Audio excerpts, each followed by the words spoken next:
Hey everyone, we are re-recording our intro. Say hello, Jennifer. Hello, Jennifer. Hello, Francesco.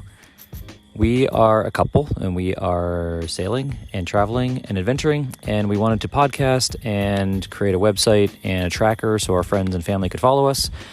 Check us out at www.sailingpb.com. PB stands for Prima Barcavela, which is our first sailboat. We are bareboat chartering and adventuring, and coming up, we got a big trip to Guadeloupe and Thailand, and we wanted you all to be able to follow us, so check us out there. And the podcast here is all about our leading up to that trip, planning and thinking about, are we insane? Are we insane, Jennifer? Yes. Cool. Affirmative.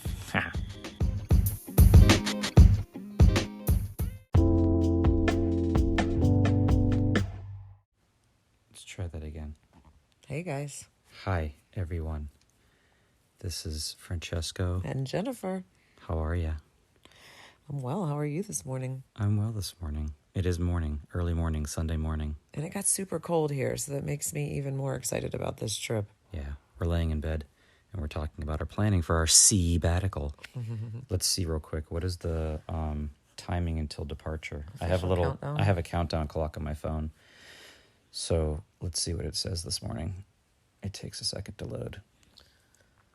So countdown is officially 1 month, 3 days, 6 hours, 39 minutes, and 6 seconds, 5 seconds, 4 seconds, 3 seconds, 2 seconds. So we're getting down to the wire, which is exciting, but also crunch time, starting to think about all the details of what we need to do to prepare. Yeah. As well as the actual itinerary, which is what I thought would be fun to talk about a little bit today. Before we get into that, can we tell them that I bought this book that you got me? That was a really sweet book you bought me. And how we're going to end every episode with one of the passages from this book. Yes, and they're cheeky.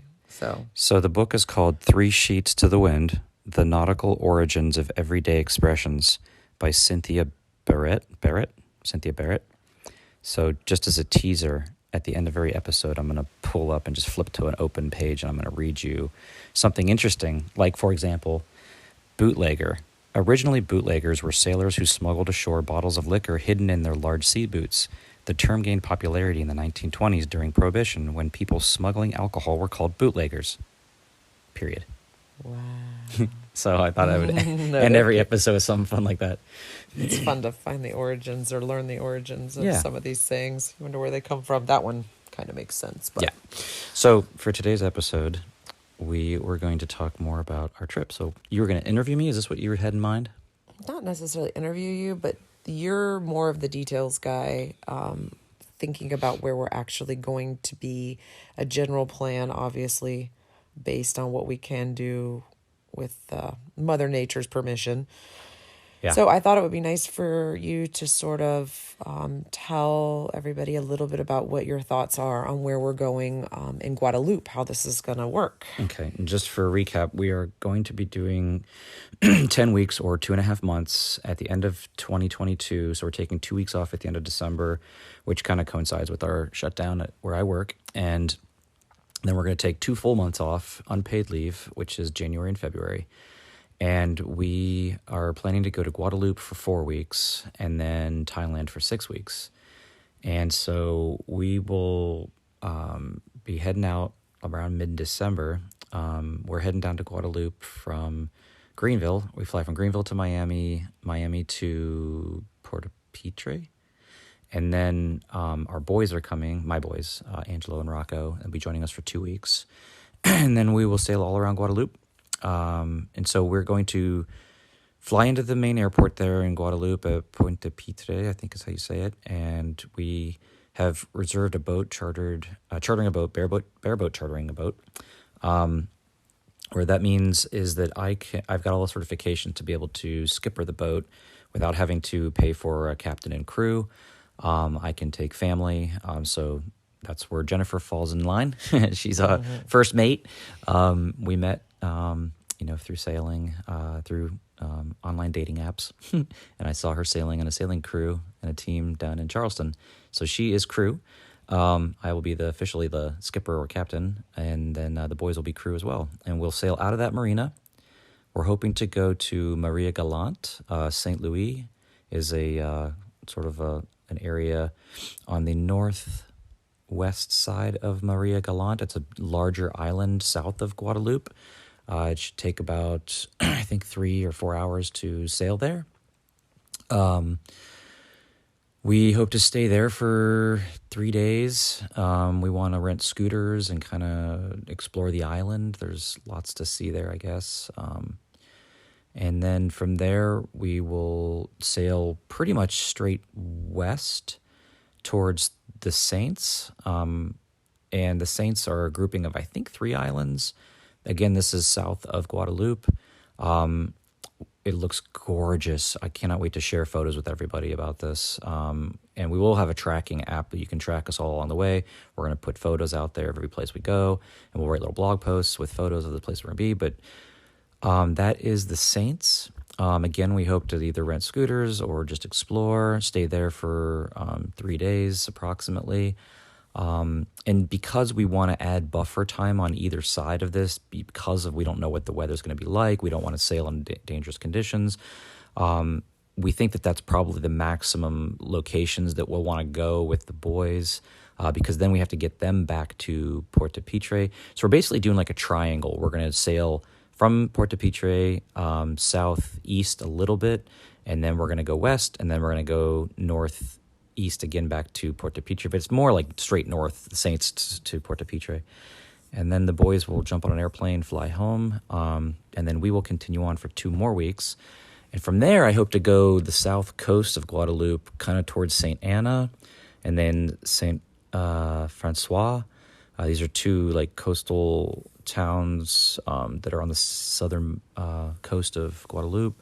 They look to be very interesting. Lots of fresh markets, lots of like kind of coastal living life that we want to explore. The French culture, French island culture that's there.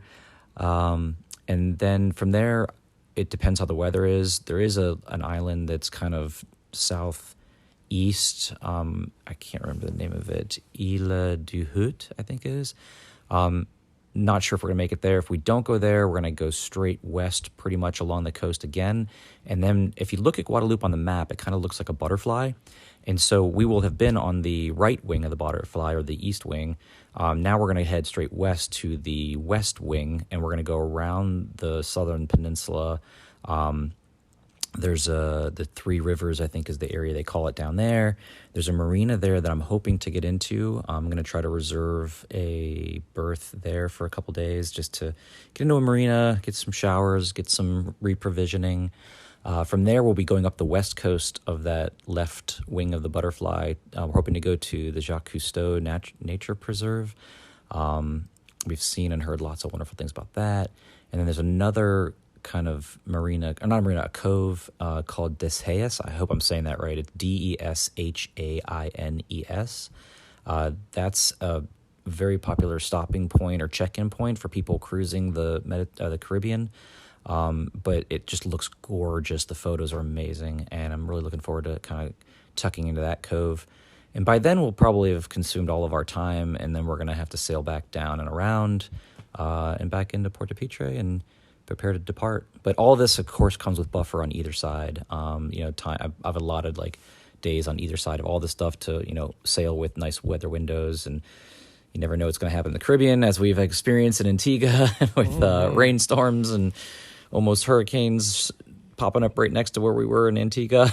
So, yeah. The rain that never stopped. Yeah. So, yeah. Yeah, that sounds like a pretty solid plan.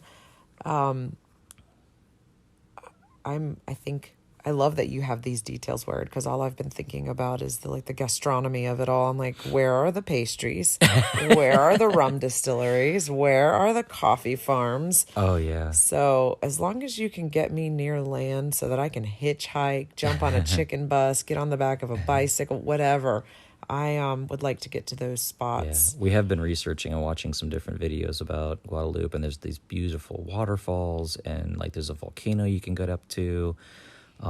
There's lots of like inland things we want to do as well. So we hope to be able to explore inland. Yeah, when we it seems pull like in. a fairly, I mean, we've been to quite a few Caribbean islands, but this one just definitely seems to have a bit more variety.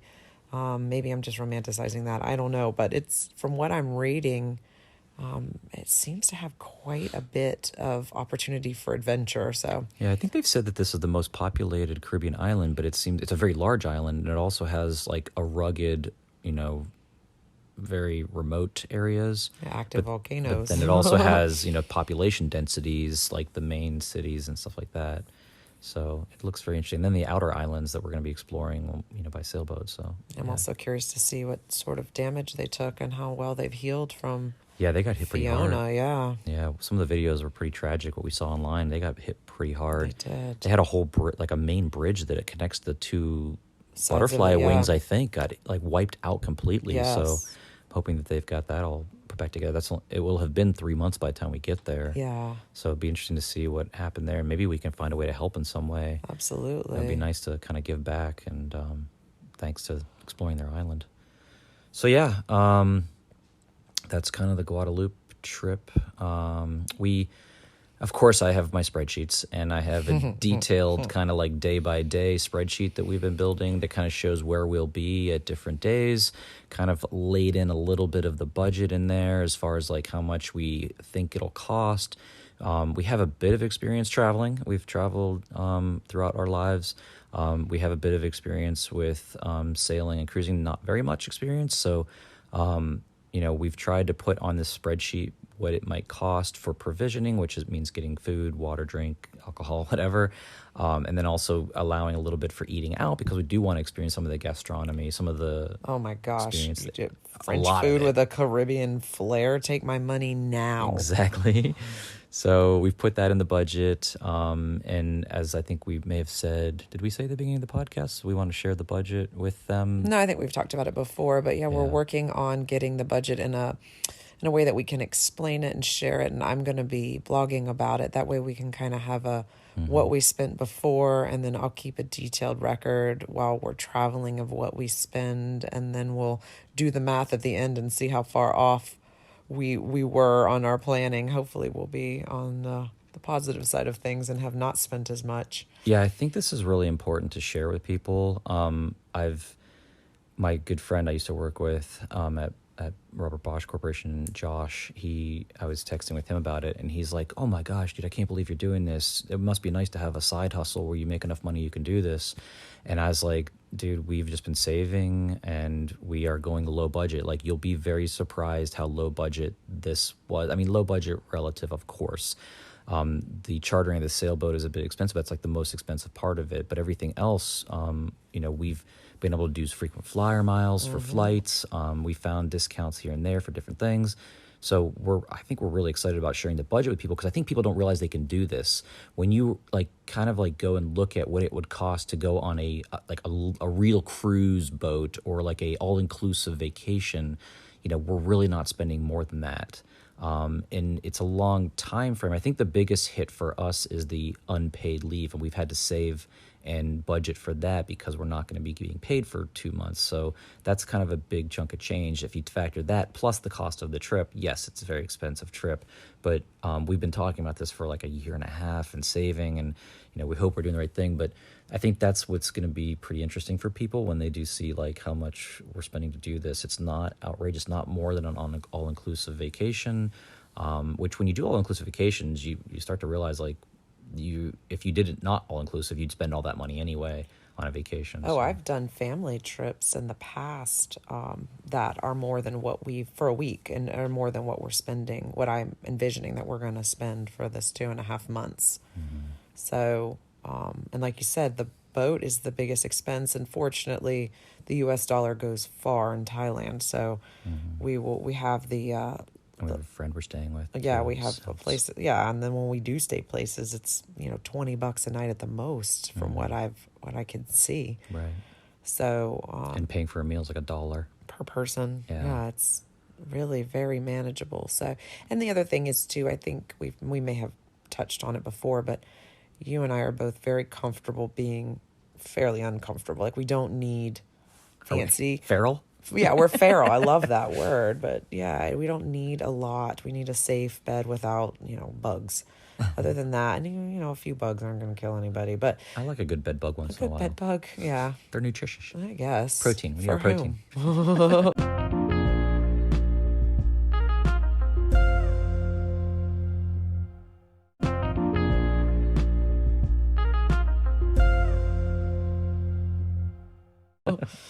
But yeah, I think, No lice, thank you very much. yeah, nothing that bites.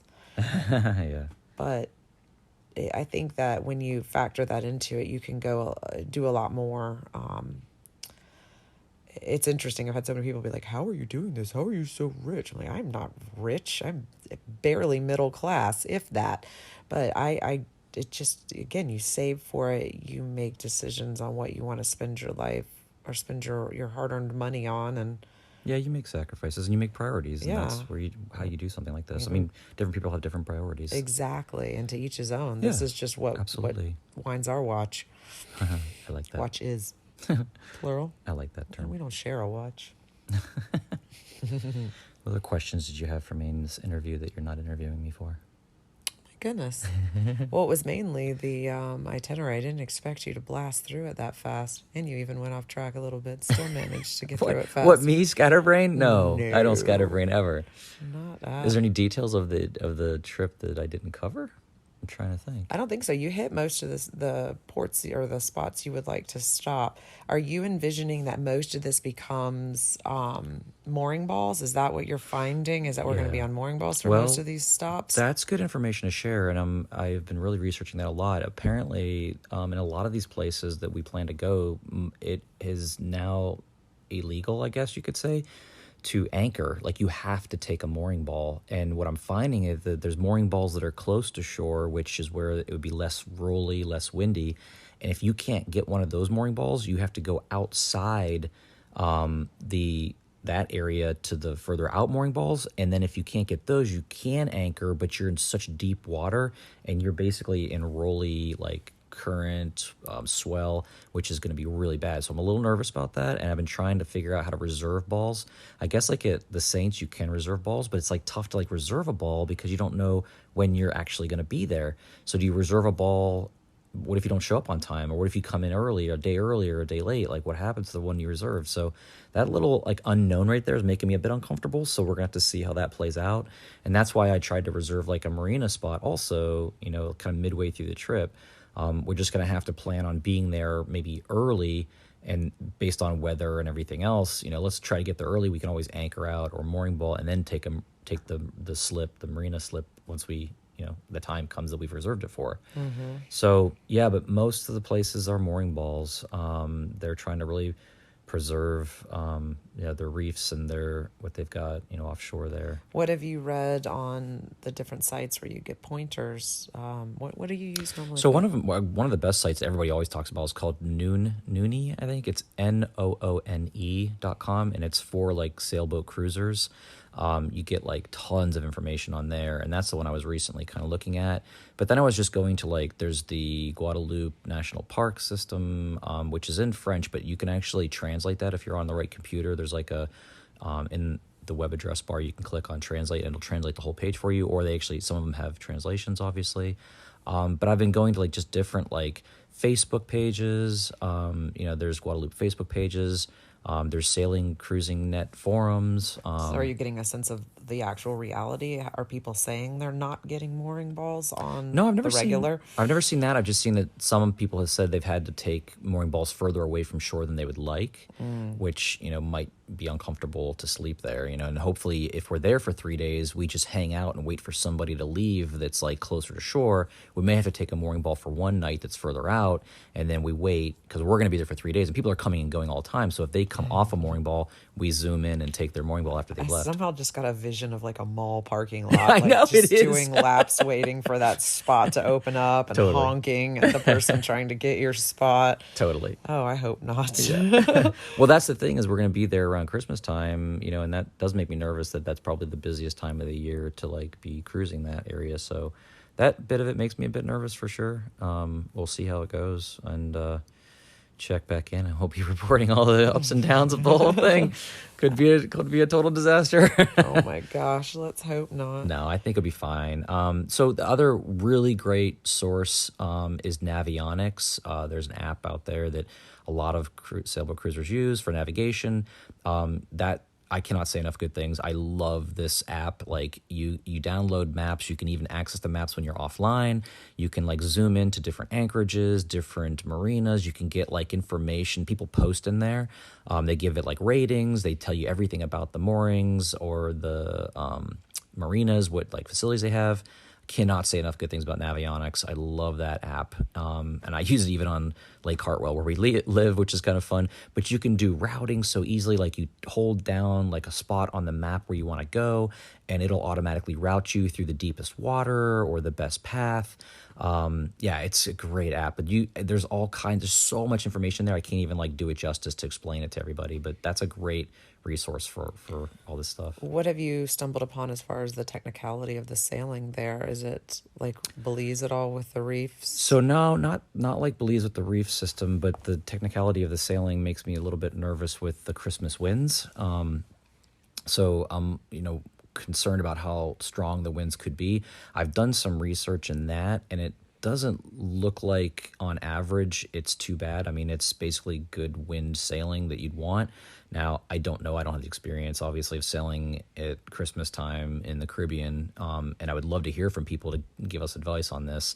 But basically, I don't see us doing much, we're just doing one major crossing, I guess you could say, from mainland Guadeloupe to Maria Gallant. Then we're kind of protected on the west side. So basically in the winter, most of the time, honestly, the trade winds blow from the east to the west.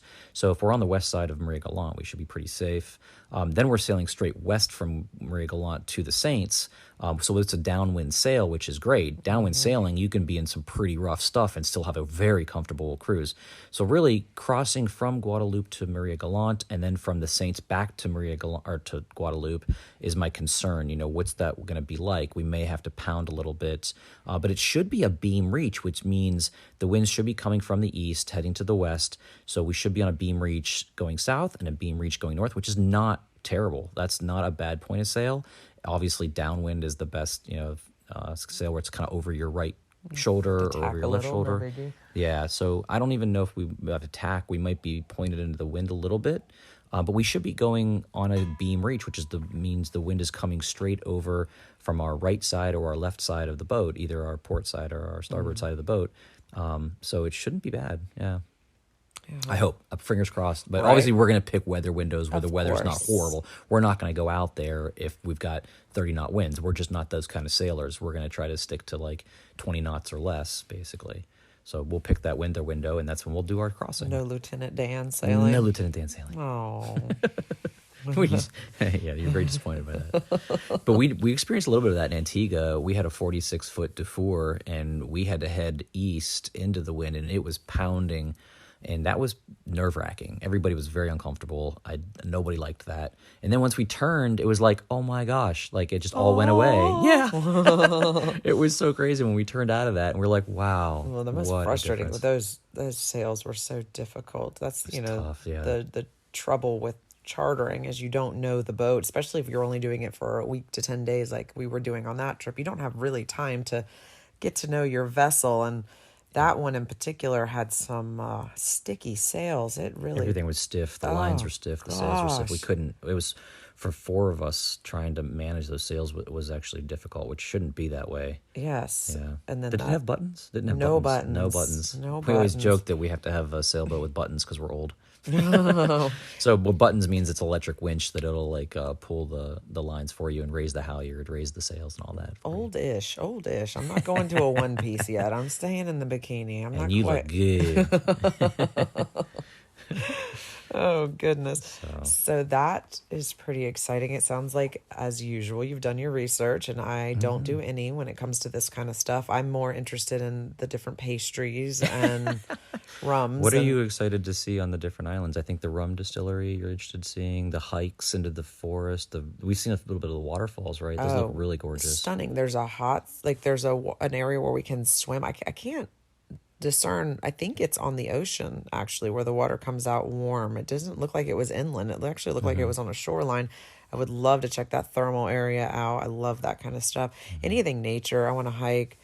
I'm definitely intrigued about the coffee, since I'm a little bit of a coffee snob. Guadeloupe coffee. It's Yeah. supposed to be amazing. Yeah. Also the spice markets. Again, I'm gonna need you to probably hold my wallet, because of all the pretty colors and spices and flavors and that we can do very limited things How with. are we not going to get super fat on bread?